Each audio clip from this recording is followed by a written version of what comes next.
Vou apresentar hoje os palestrantes.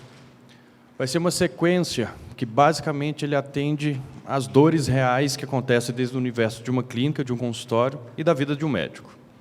Ao longo das minhas 1.300 consultorias na vida, eu percebi que o médico ele não sabe o que fazer com o dinheiro quando ele ganha. Ele, geralmente, quando é mais novo, está endividado. Contabilmente, ele é relativamente relapso. Quando a gente entra na parte de experiência, de vendas, na parte de processo comercial, no máximo a gente tem uma secretária. Então, hoje, é um processo completo, a partir de 9h10 da manhã, vai vir o Sérgio, que é sócio do Grupo Capital, que é hoje praticamente a empresa com mais expertise no mercado relacionada a planejamento financeiro para médico. Vai ter em torno de 50 minutos de palestra, e depois nós vamos ter 10 minutos para pergunta. Depois entra a 4Doctors, o Grupo Capital de São Paulo, depois entra a 4Doctors, com o intuito de trazer um entendimento melhor do universo contábil. Porque, no futuro, principalmente com as transações do Pix, a tendência é que a Receita Federal comece a namorar mais o médico. Então, também abre 10 minutos para pergunta. Às 11h10 da manhã, entra a Denise Rodrigues, que é uma doutora em marketing, para tratar um pouco da experiência do paciente. Após 1h15, 1h30 de almoço, provavelmente entre 1h45 e 2h da tarde, a gente vai ter 4 horas seguidas comigo, dividido em 4 tópicos. Primeiro, pelo que pareça, a gente vai ensinar o básico, que é como uma secretária deveria conversar com uma pessoa. E por que é importante o médico saber disso? Porque, geralmente, você não sabe o que está acontecendo na frente de um telefone ou de um computador. Então, entender do processo, fotografar as coisas que vão estar aqui para desenvolver a característica de cada empresa vai ser extremamente importante. Na parte 2, a gente entra com o que eu chamo de a arte da anamnese. Como que a gente vai criar uma anamnese baseada em aspectos comerciais, seguindo todo o caráter ético que existe. Depois a gente entra com a parte de gerar valor, onde a gente vai ter uma convidada especial, que é a doutora Lívia, e finalizamos com pós-venda. Gente, nós temos casos que vão estar aqui presentes, que faturava 36 mil e depois de 6 meses foi para 180. Nós temos casos de gente que faturava 100 e foi para 400. Assim como tive casos de gente que faturava 50 e foi para 70. Então, aquele que ainda está no plano de saúde e quer fazer uma transição, aquele que já está relativamente bem e quer fazer pequenas correções, o evento ele serve para todo mundo. Na minha apresentação à tarde, a gente tem diversas pausas e interação, e pode botar a pergunta que quiser, que a gente está aqui para trazer um conceito muito prático, que vocês consigam realmente aplicar a partir de segunda-feira. Tá bom? Muito obrigado mais uma vez. Vou chamar o Sérgio para a gente começar o evento. Sérgio, seja bem-vindo. Você troca a apresentação?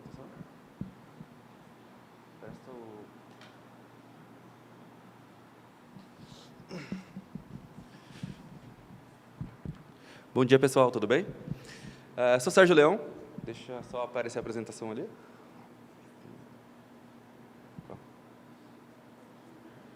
Sou Sérgio Leão, sou um dos sócios fundadores do Grupo Capital. Tá?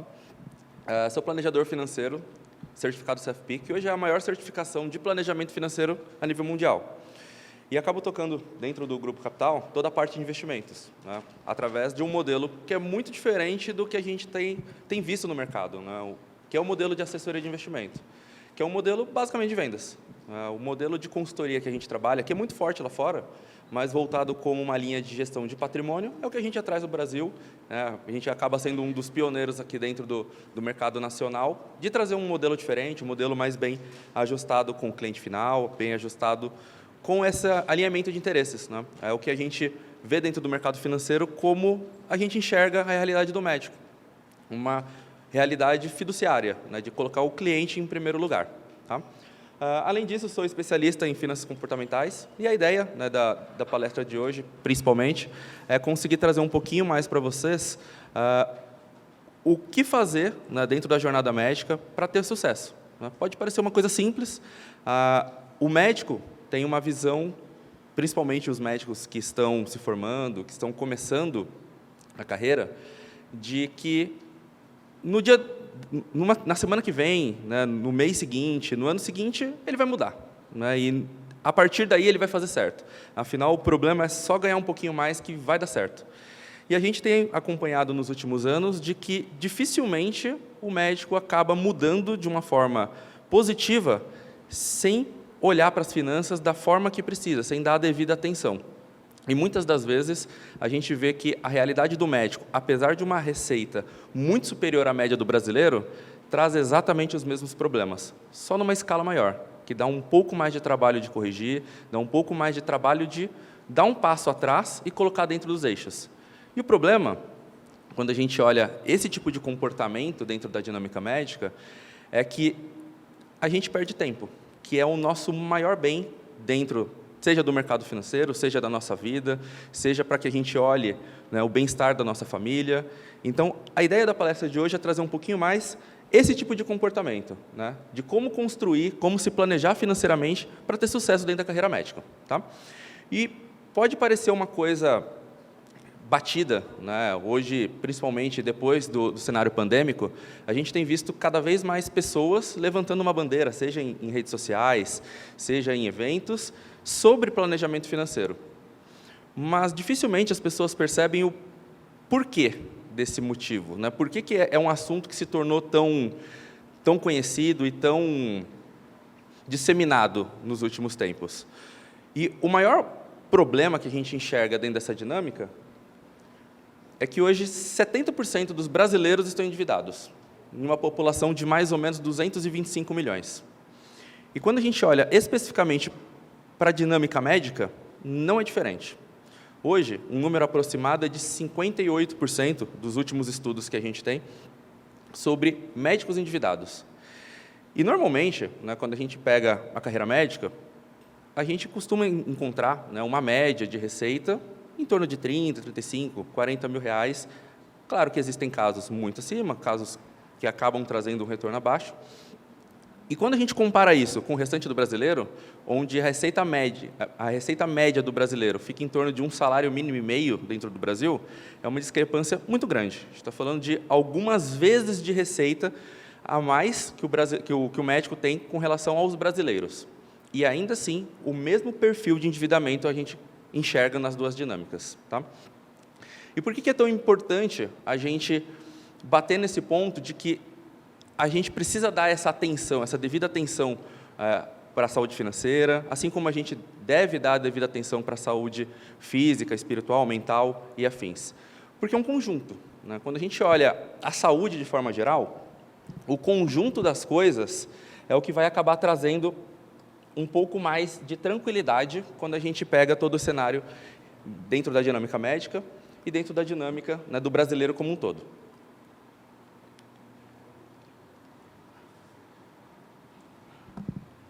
E quando a gente pega, né, dentro dessa dinâmica, eu sempre gosto de começar todo tipo de palestra ou de evento que eu estou participando com uma frase que parece simples, mas que tem uma profundidade muito grande, que é: a gente precisa fazer o que precisa ser feito. E só depois de fazer dessa forma que a gente pode começar, ou deveria começar, a fazer o que a gente gosta de verdade. Por quê? Quando a gente pega e olha uma dinâmica de fazer o necessário, muitas das pessoas têm uma visão de que a gente está se privando de viver, está se privando de ter mais qualidade de vida. E o que deveria acontecer é literalmente o contrário. A gente deveria usar toda essa força, toda essa energia de fazer o que precisa ser feito para conseguir equalizar e tornar uma vida equilibrada financeiramente. Porque dessa forma a gente consegue usar o nosso tempo com o que a gente gosta, para fazer as coisas que a gente busca, para que a gente consiga utilizar a nossa força de trabalho, o nosso dinheiro, para conseguir trazer para a nossa família, conseguir trazer para os nossos queridos o que a gente gosta de fazer, uma qualidade, uma paz. E esse tipo de sucesso financeiro, ele vai além do dinheiro. A gente consegue encontrar casos de pessoas que ganham muito menos dinheiro e se sentem, né, e aqui é uma dinâmica não financeira, mas um sentimento de realização que vai além dessa remuneração que a gente encontra dentro dessa realidade do médico frente ao restante do brasileiro. Opa, o que eu fiz aqui? E por onde que a gente começa? Quando a gente vai falar sobre planejamento financeiro, a ideia é que se uma palavra pudesse definir planejamento financeiro, seria equilíbrio. A ideia não é que a gente se prive, a ideia não é que a gente deixe de viver, a ideia não é que a gente abra mão dos nossos objetivos, ou da nossa dinâmica, da nossa felicidade, para deixar as contas organizadas. E o que a gente consegue perceber quando a gente está fazendo isso da forma ideal, né? É que a gente não vai reduzir necessariamente o padrão de vida. Para a gente conseguir ter uma vida financeira saudável, a gente precisa otimizar os nossos gastos. É o que a gente chama de gastar de forma inteligente. É um dos maiores exemplos quando a gente vai falar sobre planejamento financeiro, de forma geral, é que muitas das vezes, o médico principalmente, ele abre mão de muitas formas de se ter mais dinheiro com uma mesma receita, né? Um dos exemplos básicos, né, não tão básico assim, mas um exemplo muito comum, é a utilização de milhas, né? Um outro assunto muito em mídia, muito em pauta, sobre quando a gente usa de uma forma assertiva, né, o cartão de crédito, ele se torna um aliado. E principalmente quando a gente está conversando sobre uma realidade de uma receita mais alta, a gente consegue ter um benefício financeiro relativamente grande, né? Acredito que muitos daqui gostam de viajar, né? Tem alguns casos que eu já conheço daqui que gostam, de fato, de viajar. E quando a gente usa um cartão de crédito de uma forma assertiva, a gente pode ganhar uma viagem ou algumas viagens ao longo do ano. Como?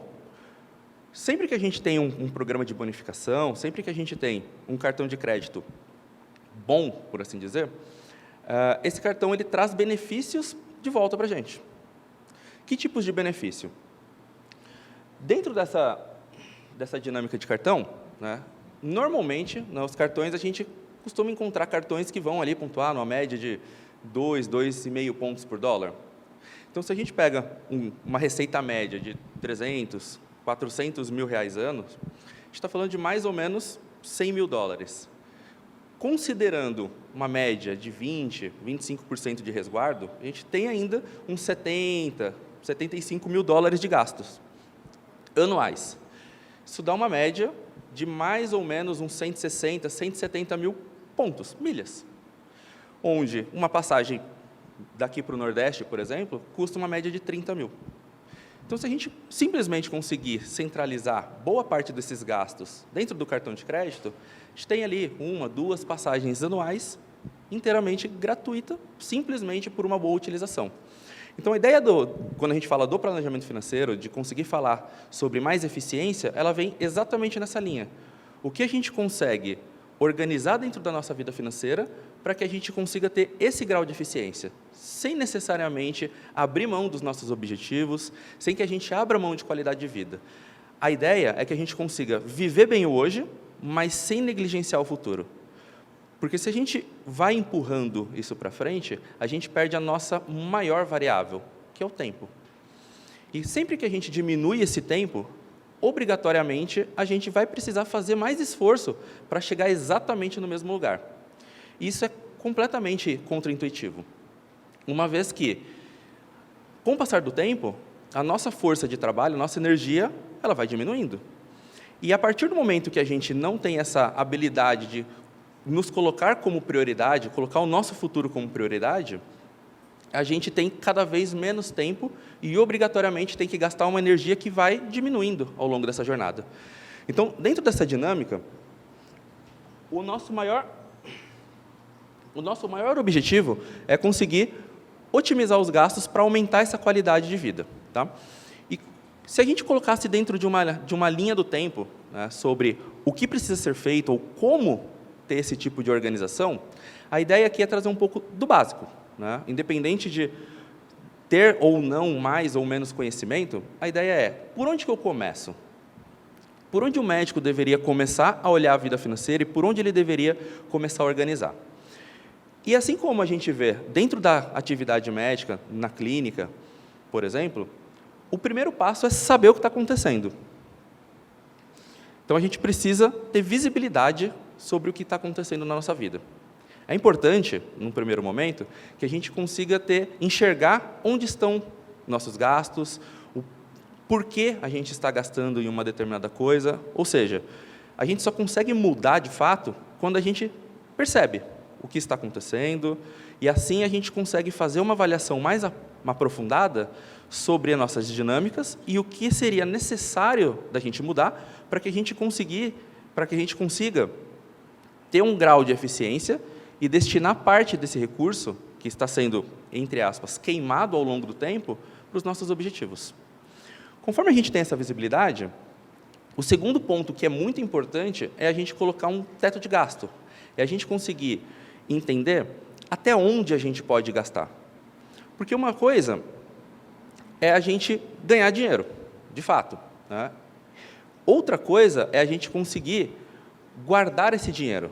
Se a gente não guarda, a gente pode ganhar 50, 100, 200, 10 milhões por mês.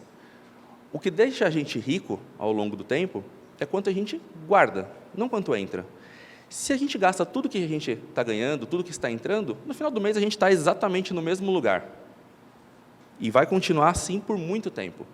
A partir do momento que a gente entende que a gente tem um teto, ou seja, eu posso ir até determinado ponto com meus gastos, com o meu padrão de vida, eu consigo perceber e encaixar dentro do meu orçamento um valor recorrente mensal para que eu consiga investir, para que eu consiga ter mais qualidade de vida. E é esse investimento que o pessoal vai trazer mais para o período da tarde, pode ser destinado, por exemplo, para o investimento na clínica, pode ser destinado para fazer uma transição de carreira. Então, a ideia, quando a gente começa a organizar a casa na pessoa física, é que a gente consiga ter essa disponibilidade de recurso para ter essa qualidade de vida nessa transição, de uma forma mais calma, de uma forma mais tranquila, e que a gente não tenha que ficar desesperado no final do mês, caso, ao longo dessa transição, qualquer imprevisto aconteça. Então, esses tetos de gasto que a gente precisa ter, eles são muito importantes para que a gente consiga acompanhar essa jornada e fazer os devidos ajustes conforme as coisas saem do caminho, saem do eixo. E elas vão sair, isso é normal. Se a gente pega tanto na atividade profissional, médica, ou em qualquer outro caminho, né, em qualquer outra jornada, as coisas elas saem de um eixo. Ter um planejamento não significa dizer que as coisas vão acontecer da forma que foi projetada durante o tempo inteiro, 100% do período. Significa dizer que a gente consegue traçar uma meta, consegue traçar um caminho e, eventualmente, quando a gente se desviar um pouco, seja para um cenário superior ou inferior, a gente tem um referencial, a gente sabe para onde a gente pode voltar, para onde a gente consegue e precisa voltar para que a gente consiga manter novamente os nossos valores sendo investidos, os nossos gastos sendo organizados, e dessa forma a gente consegue ter previsibilidade. Dentro de planejamento financeiro, a ideia não é que a gente se prive, mas que a gente tenha essa previsibilidade sobre o que pode acontecer e, se eventualmente um imprevisto acontece, como eu consigo corrigir em tempo hábil? Como que eu consigo ter uma maior eficiência dentro dessa jornada para colocar as coisas dentro dos eixos novamente e não perder 1, 2, 3, 5 anos, eventualmente com um empréstimo que foi pego por não ter um valor guardado e que, eventualmente, vai drenar parte do nosso recurso, vai drenar parte do nosso dinheiro e, consequentemente, da nossa energia. Então, essa maior eficiência, ou seja, fazer de uma forma diferente do que o brasileiro costuma fazer, ela traz um benefício muito grande. Porém, o que a gente precisa fazer? Dentro dessa jornada, a gente precisa pensar de uma forma um pouco diferente. O brasileiro, por padrão, ele começa a ganhar dinheiro, então ele tem a receita dele, e a primeira coisa que é feita é pagar a conta. É uma pergunta recorrente que a gente acaba fazendo, atuando nessa linha de frente com o planejamento financeiro, qual que seria a primeira coisa que o médico ou qualquer outro brasileiro faz ao ganhar dinheiro? Caiu na conta, vai pagar a conta. Então, entrou o dinheiro, vai pagar a conta. A segunda coisa, ele vai viver. Afinal, ele trabalhou demais, ele gastou muita energia, é um trabalho desgastante, e ele se dá o direito, afinal, ele está trabalhando para poder aproveitar também. O grande problema é que quando a gente não tem uma referência de quanto a gente precisa investir, como que a gente poderia gastar, esse padrão de vida normalmente fica maior do que deveria ser. E esse padrão de vida mais alto do que deveria, ele faz com que a parte de investimentos ela não exista.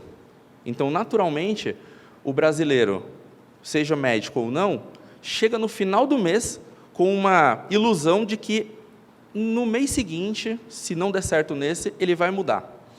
E ele torna a finança dele muito parecido com a academia de boa parte dos brasileiros, que sempre vai começar na segunda-feira que vem. E qual o problema disso? O problema é que, se a gente muda toda essa dinâmica, a gente muda a ordem das coisas, a gente enxerga de uma forma diferente, a gente começa a entender um padrão de vida que deveria ser aceitável. A gente consegue entender o que seria sustentável ao longo do tempo. Então, a gente consegue, depois de receber, tirar uma determinada quantia dentro do mês, conseguir fazer esses investimentos com uma recorrência, seja para os nossos objetivos naturais, de estilo de vida, de qualidade de vida, seja eventualmente para uma expansão de negócio. E só a partir desse momento, depois de guardar todos os meses, é que a gente dimensiona o nosso padrão de vida dentro da organização que eu mostrei um pouco atrás. Qual o impacto disso? O impacto é que, quando a gente muda essa ordem, a gente consegue ter consistência nesses aportes. E essa consistência é a coisa mais importante que a gente tem e que a gente precisa continuar tendo ao longo da vida para que a gente alcance a nossa liberdade financeira, a tão sonhada liberdade financeira. Porém, a dificuldade que a gente encontra todo santo dia, quando a gente está conversando com os clientes, está fazendo atendimentos, é que, normalmente, o brasileiro ele não quer ficar rico no futuro. E esse comportamento do brasileiro, né, aliado com uma ganância, por assim dizer, é o que desvia os brasileiros de um caminho aceitável, um caminho vencedor, por assim dizer. Por quê? Porque, a partir do momento que a gente tem essa ganância maior, né, de não querer fazer as coisas dentro do devido tempo e dar tempo para esse patrimônio ser desenvolvido, a gente começa a percorrer caminhos duvidosos, né? Provavelmente, né, nos últimos 6 meses, o que mais a gente viu são golpes financeiros de N formas. E os médicos são os maiores aliciados dentro desse mercado, né, dentro desse mercado criminoso, principalmente por essa ganância. Então, quando a gente olha uma dinâmica de investir assim que a gente recebe o nosso dinheiro dentro dos meses, a gente consegue se blindar, sabendo que, eventualmente, quando aparece uma proposta mirabolante, a gente não precisa ficar desesperado de, nossa, essa é a única solução que eu tenho para fazer a minha conta fechar. Essa é a única solução que eu tenho para ter qualidade de vida e ter uma receita maior ou alguma coisa dessa linha. Tá? Então, quando a gente muda essa dinâmica, o jogo de verdade muda. E a gente consegue ter essa consistência e essa previsibilidade nessa receita ao longo do tempo. Porém, o que é difícil da gente dimensionar como um todo é o quanto seria aceitável da gente ter de gastos, da gente ter de estilo de vida. E a ideia, né, quando a gente olha para fora, né, diferente do cenário brasileiro, a gente tem no exterior mais de 5 décadas de atividade de planejamento financeiro. No Brasil, isso é mais recente, tanto que a atividade de planejador financeiro no Brasil não é nem regulamentada hoje. Isso está se encaminhando para ser regulamentado, mas ainda tem muita gente que não tem a menor ideia do que está falando dentro do mercado. Por um lado, isso é ter esse contato com o planejamento financeiro, ter esse contato com essa qualidade de vida trazida através de uma organização financeira melhor, é bom, principalmente porque traz uma tranquilidade e uma previsibilidade das nossas receitas, dos nossos gastos, da nossa dinâmica, mas a gente precisa se policiar um pouco sobre o que estão falando. Tá? E quando a gente vai falar sobre planejamento financeiro, a ideia, né, se a gente fosse colocar um cenário ideal de gastos, um cenário ideal de padrão de vida, a gente não deveria passar muito de 40% dentro de gastos essenciais. O que seriam esses gastos essenciais? São aqueles gastos que dão muito mais trabalho da gente reajustar caso aconteça, né, uma catástrofe, um imprevisto muito grande. Dentro de essenciais, aqui a gente está falando sobre o apartamento, seja locado ou imóvel próprio, né, uma parcela de um financiamento, ou um aluguel, um condomínio, escola das crianças, dos filhos. São aqueles gastos que, mesmo que aconteça um imprevisto muito grande, a gente não consegue ligar na administradora e falar: ó, administradora, esse mês tive um imprevisto, eu não vou conseguir pagar não, pendura para o mês que vem.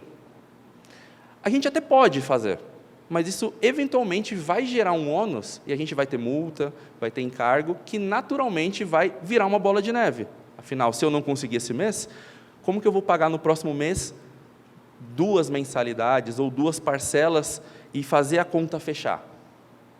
E para isso, se a gente não tem esse grau de organização e uma reserva bem formada, uma reserva bem estruturada, com esse valor sendo guardado ao longo do tempo, eventualmente vai virar uma dívida maior, vai virar uma bola de neve e vai colocar o médico, assim como todos os outros brasileiros, dentro de uma dinâmica de ficar correndo sempre para tampar buraco, sempre para apagar um incêndio. Isso é desgastante. Então, dentro desses gastos fixos, a ideia é que a gente não passe muito de 40%. Porque a gente consegue margem, a gente consegue folga. A ideia de ter esse valor de 40% é conseguir ter margem para, quando acontecerem os imprevistos, a gente conseguir dimensionar. E, eventualmente, no caso de uma transição do plantão para uma clínica, do plantão para um consultório próprio, eu consegui diminuir o meu padrão de vida com muito mais assertividade, com muito mais tranquilidade. A segunda categoria é o que a gente chama de gastos supérfluos. O que seriam isso? Seriam os gastos que a gente chama de estilo de vida, né? O nosso lazer, a nossa saída de final de semana, são aqueles gastos que não necessariamente são besteiras, mas que trazem uma tranquilidade muito maior para que a gente consiga fazer esse remanejamento de dinheiro, caso seja necessário. Afinal, quando a gente está falando sobre os gastos variáveis, né, o nosso estilo de vida, se acontece uma catástrofe, eu não vou morrer se eu ficar um mês sem sair. Não vai ser um cenário mais agradável, mas eu consigo remanejar isso. Consigo diminuir um pouco a minha frequência de saídas, consigo diminuir um pouco o meu lazer para fazer a conta fechar e continuar guardando todos os meses, continuar investindo e mantendo o plano inicial dentro dos eixos. Então, a ideia é que a gente não passe muito de 30. Se, eventualmente, a gente tiver um gasto fixo, né, um essencial muito mais alto, a ideia é que a gente diminua esses variáveis. Mas o inverso, normalmente, é bem-vindo. Um fixo mais baixo, um essencial mais baixo, ele traz uma flexibilidade dentro do orçamento muito maior e traz uma tranquilidade para que a gente consiga redimensionar conforme for necessário, com muito mais tranquilidade. A soma desses 2 grandes blocos de gastos, né, que envolvem todos os nossos gastos mensais, não deveria passar muito de 70%. Então, todo o nosso padrão de vida ele precisa ser ajeitado e ajustado para esses 70% de gastos. Com isso, eu consigo ter essa consistência e essa recorrência do investimento. Eu consigo, todos os meses, investir pelo menos 30% do meu salário, da minha receita. Claro que se, eventualmente, a gente está falando aqui de um cenário ideal, eu posso conseguir investir um pouco menos? Posso. Não é um grande problema se, ao invés dos 30%, eu investir 20%, 25%. Mas o ideal é que a gente não invista muito menos do que 20%. Porque uma das coisas que normalmente é negligenciado pelos médicos e que as pessoas costumam perceber isso só depois de passar 5, 10, 15, 20 anos trabalhando, é que o médico ele depende dele para garantir a qualidade de vida, a aposentadoria. Dentro do INSS, a gente tem um teto de R$ 7.800. Então, se a gente pega a realidade do médico com uma média de receita de 30, 40, 50, ele não vai conseguir manter esse padrão de vida só com o INSS. Então, se ele não guarda dinheiro, eventualmente, ele precisa estar disposto a diminuir o padrão de vida. E isso não é uma coisa legal. Ninguém chega num determinado momento e fala, não, eu vou viver muito bem hoje, para quando eu não conseguir mais trabalhar, eu vou viver com menos.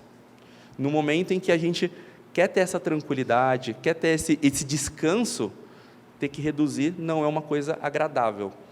Então, quando o médico ele percebe que só depende dele, que ele tem uma responsabilidade muito grande dentro dessa dinâmica, e começa a investir, ele consegue ter essa tranquilidade, e aí, dentro do mundo dos investimentos, existe uma dinâmica, uma possibilidade de dinâmica infinita, né? A gente pode pensar em carteiras de investimento tradicionais para aumento de patrimônio, em um determinado momento de vida, conforme ele passa a reduzir a carga de trabalho, essa carteira ela pode ser redimensionada para que ela comece a gerar renda, comece a gerar receita de forma recorrente ao longo do ano.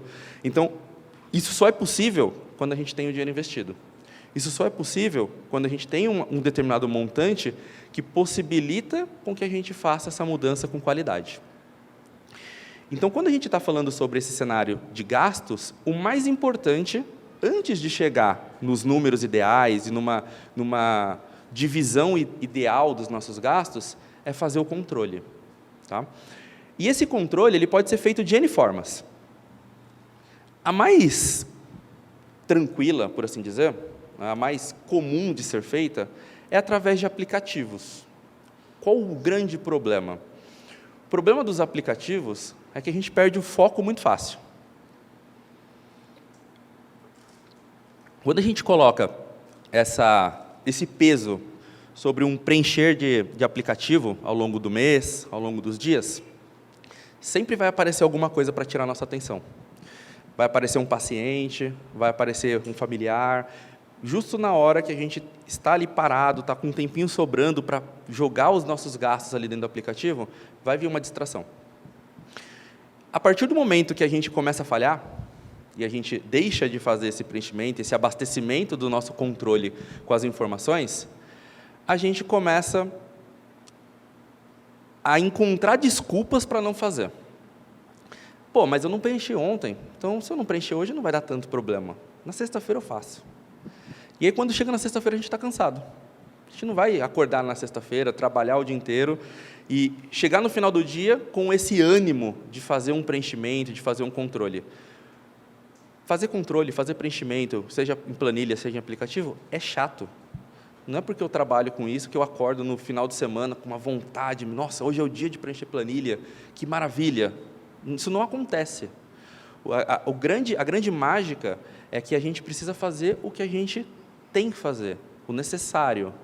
Então, mesmo que eventualmente seja muito chato fazer esse preenchimento, mesmo que não seja gostoso, a gente precisa. Só que o aplicativo, fazer isso via celular, com N distrações, com N aplicativos ali dentro, acaba gerando um ruído desnecessário. Uma segunda dinâmica que os médicos e os brasileiros gostam de fazer é fazer um controle via caderno. Pegar uma folha e ir anotando. Isso funciona? Funciona. Para a gente fazer controle, funciona. Para a gente ter previsibilidade sobre o que a gente pode adequar e o que a gente consegue adequar ao longo do tempo, já fica mais difícil. Eu gosto de trazer, quando eu estou atendendo os pacientes, né, os clientes, os médicos, essa ideia de que o mais importante do que fazer o controle é a gente conseguir ter previsibilidade sobre o que a gente vai fazer, preferencialmente antes de gastar. Não adianta a gente se preocupar muito com esses gastos, com o planejamento, depois que a gente fez um financiamento de 4 milhões de reais e tem 80% da receita comprometida. É importante, mas não tem muito como a gente mexer depois que as coisas já estão desandadas. Então, a ideia, antes de fazer o controle, é que a gente consiga entender que o tamanho do benefício que a gente consegue ter ao fazer esse controle, quando a gente olha para frente. Então, seja isso num caráter de lazer, pensando em viagens, em qualidade de vida, em estilo de vida, seja eventualmente para fazer um investimento numa clínica, fazer, né, um aporte dentro da nossa empresa, essa previsibilidade, saber o que tende a acontecer e conseguir dimensionar essa dinâmica é o mais importante dentro desse controle. E o caderno ele não permite isso. Porque se a gente começa a olhar para frente, fazendo um controle em papel, por exemplo, a gente tem 2 trabalhos. A gente tem um primeiro trabalho de preencher e um segundo trabalho de somar os 85 lançamentos que a gente fez na última semana para tentar descobrir o quanto a gente gastou, para aí sim conseguir fazer essa previsibilidade. Normalmente as pessoas param no meio do caminho. Porque, a partir do momento que a gente pega a dinâmica médica, principalmente com um custo de tempo muito grande ao longo da jornada, essa disponibilidade de ter um retrabalho, de fazer e refazer, fazer e refazer, ela é muito onerosa e muito trabalhosa, cansativa. Então, por mais que o caderno ele funcione para a gente fazer qualquer tipo de controle, o mais importante é que a gente tente tornar isso de uma forma prática. E a forma mais prática possível é fazer isso através de uma planilha. Isso não significa dizer que a gente vai perder 8 horas mensais para fazer planilha. A ideia, quando a gente está fazendo controle, é que a gente consiga diminuir ao máximo o trabalho que a gente tem quando a gente está falando de controle financeiro. E a única forma da gente não se perder ao longo dessa jornada e gastar muito tempo é anotar ao longo do mês. Como que a gente faz isso? Existem algumas técnicas e algumas práticas muito boas para a gente fazer esse tipo de controle. Uma que funciona muito bem é da gente ter um próprio grupo nosso no WhatsApp, um grupo que a gente consiga jogar informações. Gastei, anotei. Quando eu estou no restaurante, eu sei quanto deu a conta. Entre o garçom passar de volta para que eu consiga pagar a conta e eu, de fato, pagar, eu consigo já ter lançado no meu grupo. Eu não preciso ficar, na semana seguinte, tentando lembrar o que é um gasto de R$ 657,44 com o nome de João. No final do mês, se eu ficar tentando lembrar, eu vou gastar muito tempo, vou gastar algumas horas para conseguir colocar todas essas informações, colocar todos esses gastos dentro de uma planilha e conseguir trazer essa visibilidade. Então, conforme a gente vai quebrando essa prática de lançamentos ao longo da jornada, dificilmente a gente gasta mais do que meia hora por mês. Diferente do que um cenário de chegar no último dia do mês e tentar lembrar, na média, a gente costuma encontrar um número de 4 a 5 horas mensais de lançamentos de gastos. Então, a gente consegue diminuir em quase 80% esse tempo. Se eu gasto menos tempo para fazer o controle, me sobra mais tempo, seja para sair, seja para descansar, seja para aproveitar os filhos ou, sei lá, para dormir, não tem problema. E a partir do momento que a gente muda essa dinâmica, muda a forma de fazer esse preenchimento, de fazer esse controle, de fazer essas anotações, a gente consegue olhar para frente, a gente consegue provisionar os nossos gastos, sejam de viagens, seja de um aporte na empresa. Então, eu consigo mudar toda essa dinâmica e ter muito mais visibilidade sobre o que pode ou não ser feito, em que momentos, eventualmente, o meu orçamento vai desandar e eu consigo agir preventivamente nisso. Então, dentro dessa linha de controle, né, até mesmo nesse cenário de planilha, de fazer esse tipo de controle, eu trouxe para vocês como um presente uma planilha, né? Então, quem quiser mirar o celular, tirar uma foto para baixar depois, né? Não tem nenhum tipo de registro, né? É literalmente um link, tem uma planilha, vocês conseguem baixar para conseguir fazer esse controle. Então, a ideia, né, desse tipo de controle é trazer essa praticidade, é a gente conseguir encontrar e entender toda a nossa dinâmica dos gastos e, com isso, conseguir usar o nosso tempo para o que de fato faz sentido, para que a gente consiga ter um foco muito maior dentro do que é necessário para que a gente tenha uma qualidade de vida, que a gente consiga trazer todo esse cenário de bem-estar financeiro dentro dessa jornada, para que eu consiga ter essa visibilidade, essa previsibilidade ao longo do tempo e consiga usar o meu tempo e minha energia no que de fato eu quero, no que de fato é importante. Conforme a gente faz esse tipo de controle e a gente deixa as coisas melhores ajustadas, a gente consegue ter um foco muito maior no que a gente busca. A gente consegue usar o nosso tempo, nossa energia, nosso dinheiro, porque a gente gosta de fazer. Então, a ideia, né, quando a gente coloca as coisas dentro dos eixos, é que a gente consegue ter mais tranquilidade, a gente consegue ter mais qualidade de vida para poder aproveitar, mesmo que seja com dinheiro ou com tempo, mas a gente consegue mudar e diminuir esse nível de estresse do dia a dia, principalmente por conta do cenário financeiro.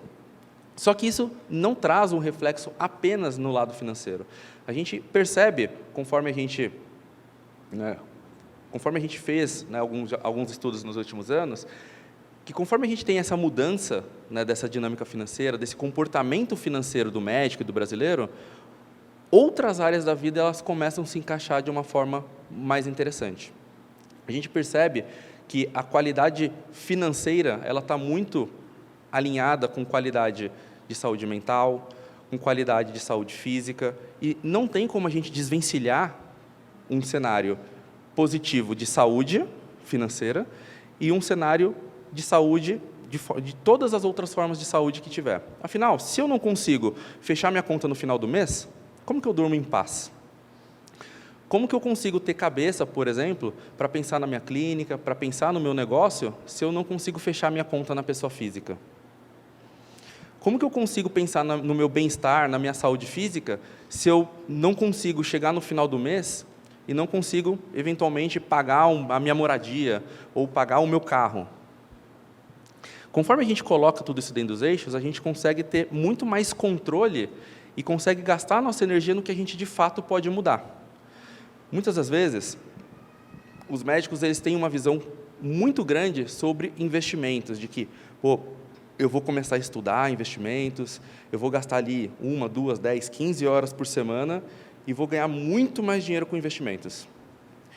E, normalmente, o pessoal esquece de uma variável que é muito importante, que é a gente não controla o mercado. Por mais que seria muito bom poder fazer isso, mas a gente não consegue controlar o mercado. Então, a gente pode gastar 100 horas a mais no mês pensando em investimentos, em como melhorar, e pegar um outro cenário econômico igual a pandemia nos últimos anos, onde os mercados do mundo caíram na ordem de 30%. Então, a gente consegue desvencilhar esse gasto de energia com coisas que a gente não consegue mudar e consegue empregar essa energia, esse tempo, principalmente no que a gente consegue alterar. Gastar menos a gente consegue alterar. Investir mais a gente consegue alterar. O mercado subir na semana seguinte por uma decisão política, a gente não consegue saber. Então, conforme a gente muda e entende toda essa mudança, entende toda essa dinâmica, fica muito mais simples, fica muito mais leve da gente trabalhar com o nosso dinheiro. Cuidar do dinheiro não tem que ser e não pode ser uma coisa difícil, não tem que ser uma coisa distante, só para quem tem muito dinheiro. Muito pelo contrário. Só consegue ter muito dinheiro, só consegue alcançar esse cenário futuro quem começou do básico, do zero, que fez o que precisava ser feito. Então, quando a gente olha principalmente esse cenário dos investimentos, o maior intuito é que a gente consiga entender quais as maiores armadilhas, né, que a gente tem dentro do mercado e, principalmente, conseguir ter um ponto de atenção sempre que aparece alguém que vai falar sobre investimentos com a gente. Então, o grande primeiro ponto de atenção é que a gente sempre precisa criar uma reserva de emergência antes de qualquer outro investimento.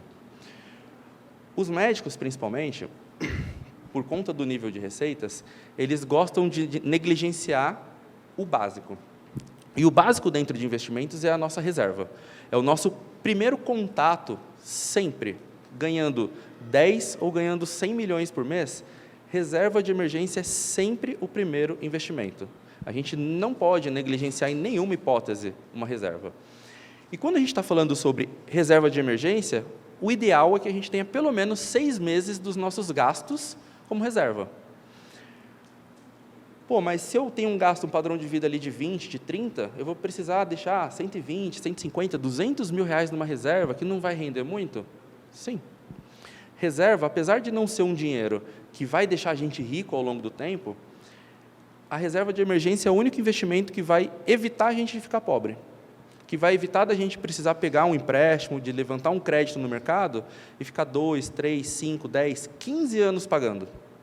É esse tipo de investimento que traz essa tranquilidade, quando acontecer o imprevisto, a gente consiga resolvê-lo sem grandes problemas, sem precisar perder noites, né, virada em claro, sem precisar ter que recorrer a familiar, a amigos, sem precisar recorrer ao banco para pegar um empréstimo. Então, a reserva é quem vai trazer essa tranquilidade maior dentro dos nossos investimentos. Tá? E dentro dessa linha de reserva ainda, não tem muita mágica. Reserva não tem que ser um investimento extremamente rentável, tem que ser um investimento que, nossa, apareceu um negócio mágico no mercado e vai render mais do que onde eu estou hoje. Reserva não tem segredo. A gente precisa de Tesouro Selic, a gente precisa de investimentos conservadores, como o CDB de liquidez diária, e não tem muita mágica além disso. qualquer coisa além desses 2 grandes blocos de investimento são firula que eventualmente vão dar problema. Reserva não é o dinheiro que precisa ser altamente rentabilizado. A reserva, ela precisa principalmente prover liquidez. E essa liquidez que é o importante. O Brasil, a gente ainda tem o privilégio da nossa reserva nos dias de hoje, claro que é um cenário ainda completamente fora da normalidade, tá? Mas hoje a gente tem um investimento de reserva de emergência pagando 1% ao mês. Se a gente olha para fora do Brasil, né, para o restante do mundo, normalmente o que a gente está ligado à reserva, né, que são investimentos de caixa, eles não rendem, eles não têm rendimento. Então a gente tem que aproveitar esse benefício enquanto Brasil e manter essa qualidade de reserva, principalmente para conseguir construí-la ao longo do tempo. A gente tem um plus, a gente tem um ajudante muito grande que é o nosso mercado para fazer essa contribuição de criação de reserva. O segundo grande problema que a gente costuma ver quando a gente está falando sobre investimentos é o vendedor que se diz consultor. E quando eu estou falando sobre vendedor aqui, eu estou falando sobre profissionais do mercado que representam uma instituição e que normalmente não trazem essa informação ao mercado, né? O maior exemplo, quando a gente olha essa linha de vendedor que se faz de consultor ao longo do período, a gente pode olhar tanto os bancos quanto as corretoras. Os profissionais, eles trabalham para a instituição. Por mais que eles nos deem o suporte, eles levantam uma bandeira institucional. Se no fim do dia o banco ou a corretora trouxer uma meta e colocar ele para vender, entre a gente e o salário dele no final do mês, ele nunca vai escolher a gente. Ele sempre vai se colocar em primeiro lugar. E esse é o grande problema. Não é errado ele vender. É errado que essa informação ela não seja transparente.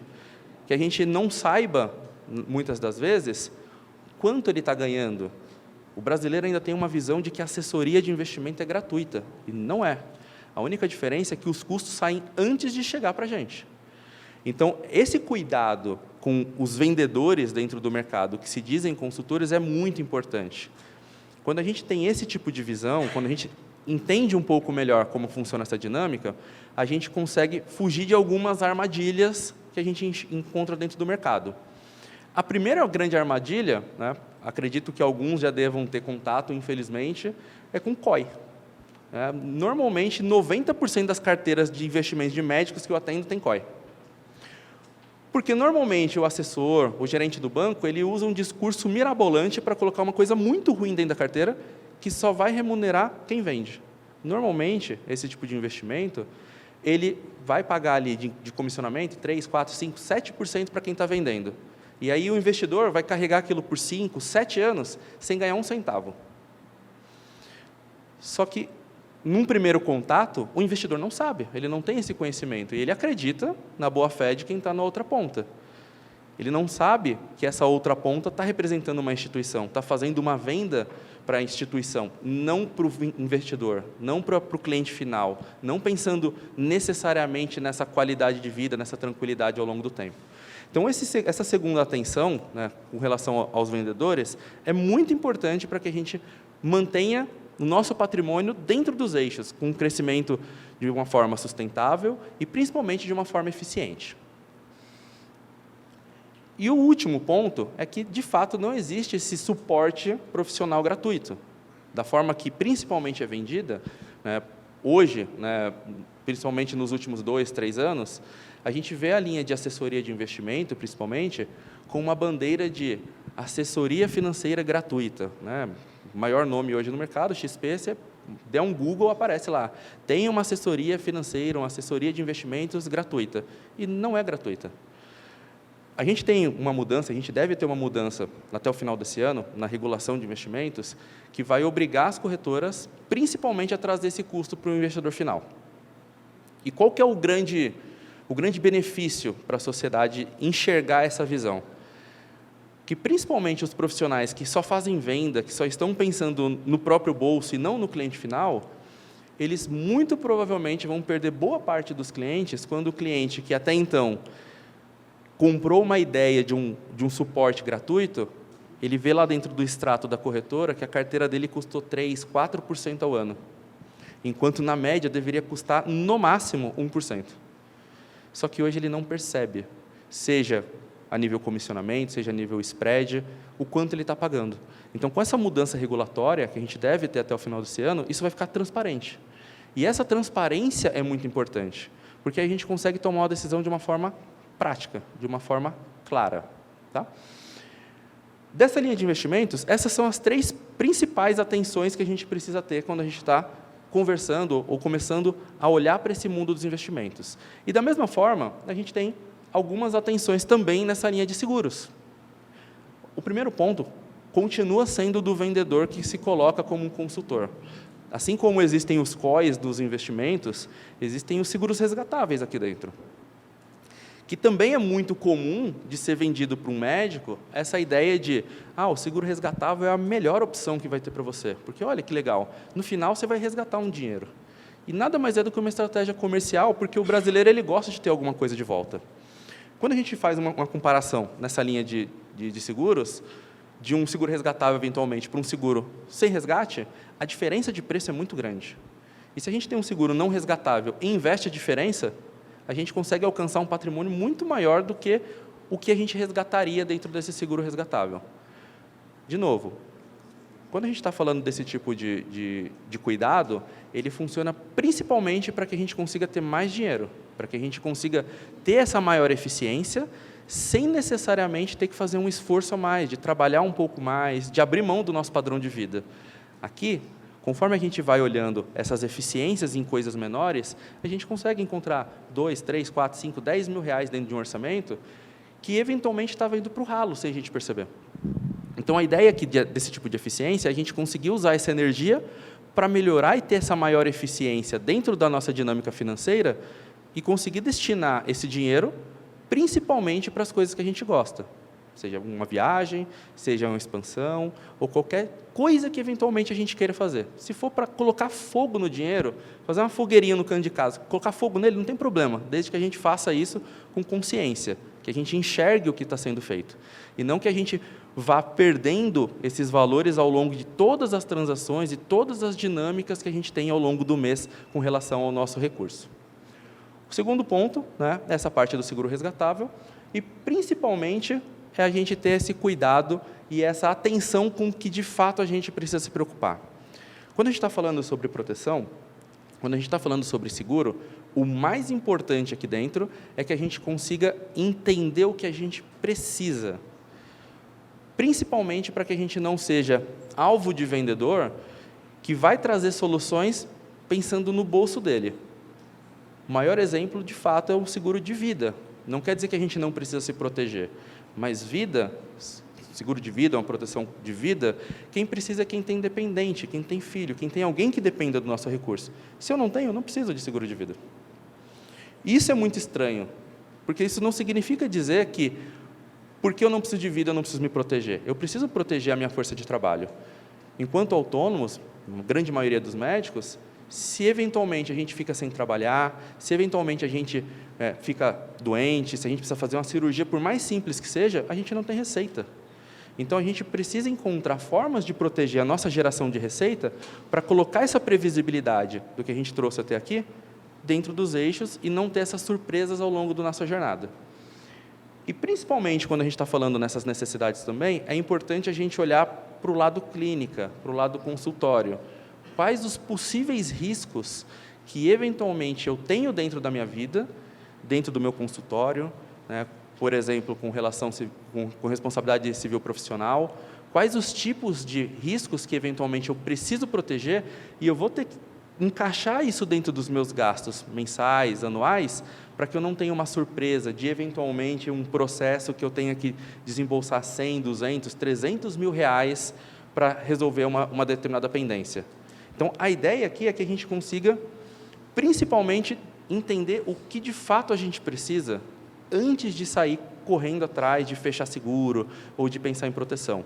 A ideia aqui, dentro de seguros, dentro de proteção, é fazer algo muito semelhante com o que acaba acontecendo na realidade médica, que é, antes de diagnosticar o paciente, a gente precisa entender o que ele tem, entender os sintomas, se for preciso, pedir exames, fazer uma análise mais aprofundada do caso dele, e só aí a gente vai conseguir dar um diagnóstico.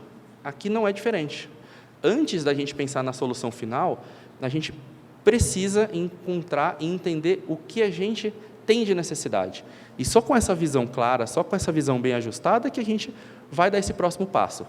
Essa é a única forma que a gente tem de conseguir não rasgar dinheiro, não queimar dinheiro ao longo dessa jornada.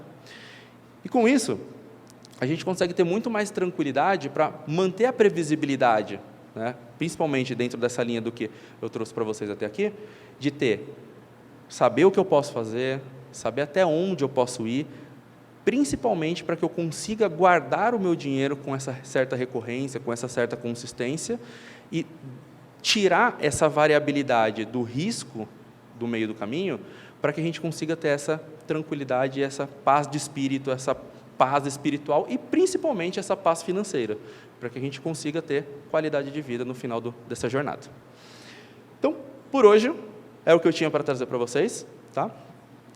Se alguém tiver alguma dúvida, quiser perguntar, pode perguntar, que eu deixei alguns minutinhos, se eu não estourei muito tempo, porque se deixar eu fico 22 horas falando. Estou aqui disponível para tirar essas dúvidas.